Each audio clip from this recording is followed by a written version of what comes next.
அவசர கால நிதியை சேர்க்க முதலில் என்ன செய்ய வேண்டும்? இன்றைய நாணயம் பகுதியில் விளக்குகிறார் சிறப்பு செய்தியாளர் விஷ்ணுராஜ்.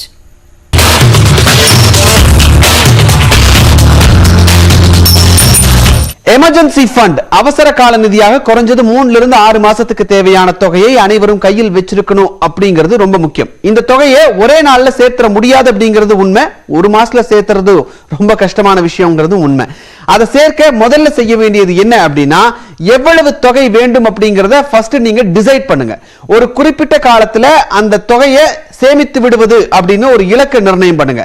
அடுத்து சம்பளம் வந்த உடனேயும் ஒரு குறிப்பிட்ட தொகையை, உதாரணமா 500 ரூபாயோ 1000 ரூபாயோ 2000 ரூபாயோ அந்த இலக்கை எட்டுவதற்கு தேவையான தொகையை தனியா எடுத்து வைக்கலாம்.